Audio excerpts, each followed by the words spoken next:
ہمارے آقا و مولا حضور پر نور شافع یوم النشور صلی اللہ تعالی علیہ وآلہ وبارک وسلم نے ارشاد فرمایا، حضرت ابو ہریرہ اس کے راوی ہیں، حضور نے فرمایا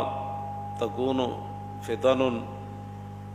فتنے کا زمانہ آ جائے گا، القائد فیہا خیر من القائم، حضور نے فرمایا اس وقت جو بندہ بیٹھا ہوگا نا وہ کھڑے ہونے والے سے بہتر ہوگا، اور والقائم فیہا خیر من الماشی، اور اس وقت جو آدمی کھڑا ہوگا وہ چلنے والے سے بہتر ہوگا، اور والماشی فیہا خیر من الساعی، حضور نے فرمایا اس وقت جو چل رہا ہوگا وہ بہتر ہوگا اس سے جو دوڑ رہا ہوگا۔ حضور نے فرمایا جو ان فتنوں کی طرف جھانکے گا نا وہ فتنے اسے پکڑ لیں گے، مانا یہ ہے کہ ان سے دور رہنا ہے۔ اور آگے میرے آقا و مولا صلی اللہ علیہ وسلم نے فرمایا فمن وجد ملجا او معاذا فلیعوذ بہ، جب یہ حالات بن جائیں گے تو حضور نے فرمایا جس کو جہاں بھی کوئی پناہ ملے نا، کوئی ٹھکانہ ملے، کوئی امن کی جگہ ملے، تو حضور نے فرمایا پھر وہ اس جگہ پناہ لے لے۔ یہ تو متفقن علیہ حدیث ہے، امام بخاری نے بھی اس کو نقل کیا، امام مسلم نے بھی، وفی روایت مسلم، امام مسلم کی روایت میں اضافہ ہے کہ حضور نے فرمایا کہ النائم فیہا خیر من الیقظان، حضور نے فرمایا اس وقت آدمی جو سویا ہوا ہوگا نا وہ جاگنے والے سے بہتر ہوگا۔ یہ ان الفاظ کا اس کے حدیث کے اندر اضافہ ہے۔ تو معنی یہ ہے کہ فتنہ ہی ہوتا ہے، وہ جس انداز میں بھی ہو۔ آدم علیہ السلام کے زمانہ اقدس سے لے کر قیامت تک یہ جو ابھی 1 بجنے والا ہے سامنے والی گھڑی میں 1 منٹ اس میں رہتا ہے، یہ دوبارہ قیامت تک یہ وقت لوٹ کر واپس نہیں آئے گا۔ تو معنی یہ ہے کہ آج کوئی نئے فتنے تو ہوئے نہیں، نئی بیماریاں تو ہوئی نہیں، لیکن حضور نے فرمایا نا کہ اس طرح فتنے یکدم بندہ مفتون نہیں ہوتا، فتنوں میں مبتلا۔ تورد الفتن علی القلوب کالحصیر عودا عودا، حضور نے فرمایا جس طرح یہ چٹائی بنی جاتی ہے نا ایک ایک تنکا لگا کر چٹائی، حضور نے فرمایا ایسے فتنے دلوں پر پیش کیے جائیں گے، ایسے فتنے پیش کیے جائیں گے۔ اور میرے آقا نے فرمایا کہ جو ان فتنوں کو قبول کرے گا تو نکتت فیہ نکتۃ سودا، پھر جیسے جیسے وہ فتنوں کو قبول کرے گا اس کے دلوں پر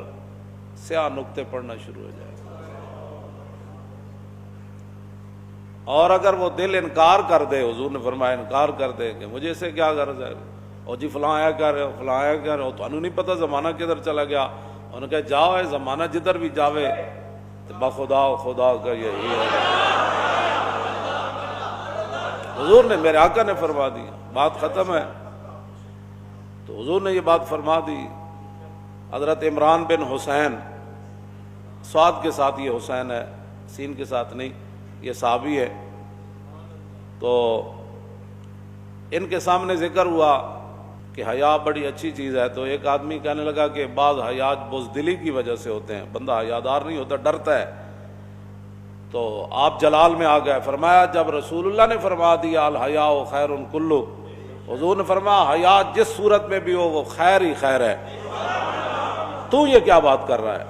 تو اپنی طرف سے یہ 2 باتیں کیوں کر رہا ہے کہ بھئی ایک حیا ایسے ہوتا ہے، بس حضور نے فرما دیا حیا بہتر ہی بہتر۔ تو پھر آدمی آہستہ آہستہ پھر جب ایسی باتیں سوچتا ہے، تو جو میں یہ بات ہمیشہ کرتا ہوں، میں نے تو نہیں پڑھا کہ صحابہ نے بیٹھ کر پھر حضور کے علم کو تولا ہو،